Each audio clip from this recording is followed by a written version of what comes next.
Good morning. So yesterday we threw a whole bunch of pinch of salt jars like this. This one's bone dry and ready to fire, and the ones over there are ready to trim.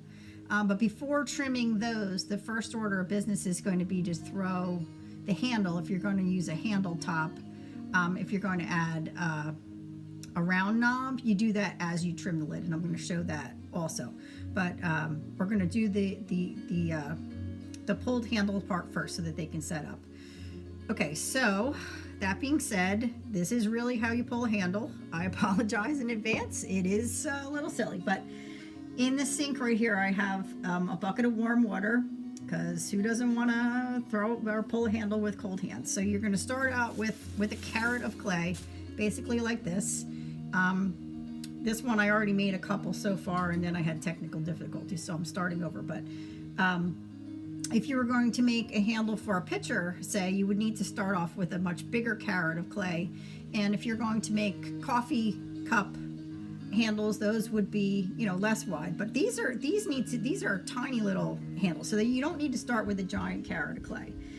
But generally speaking, even so, your hand gets tired of holding it up. So I can usually make 5 or 6 at a time, and then I'll take a break and do something else for a little while, because you are just holding this up with the one hand. So in order to do this, this needs to stay lubricated the whole time. As you pull this, if you hit dry spots, you will pull, rip, and break off what you've got going on so far, and it will also tend to make thick and thin spots in your handle. And the nice thing about a pulled handle, when it's all said and done, is that it does have a nice tapered look to it, and as opposed to people who will just extrude them, it doesn't have that organic look that a pulled handle will have. Okay, so the way you do it, we start off, we're going to dip it, we're going to have it nice and wet. My hand's going to be nice and wet. You want the top dry, or this will fall out of your hand. And you just start to pull, and you alternate the direction that you do it, so that because you're not looking for one that's just round, but it will tend to pull to one side or the other if you don't rotate it around a little. And some people like to do this so that it has you can run your thumb down the middle of it, so that it ends up being, having a ridge in the middle, and you can run that on both sides.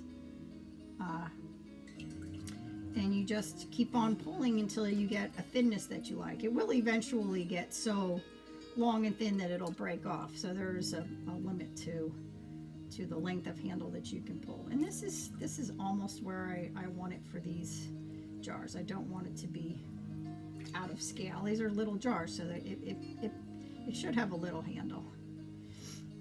Okay. So what you do when you get it to be the way that you want it, and I'll show you up close what this looks like in a second. So this is about right. So here it is. I'm going to lay it on, I have a piece of, it's just a food store bag, a plastic bag. I'm going to lay it on the bag, and I'm just going to cut the length of it. And now I have another piece to start.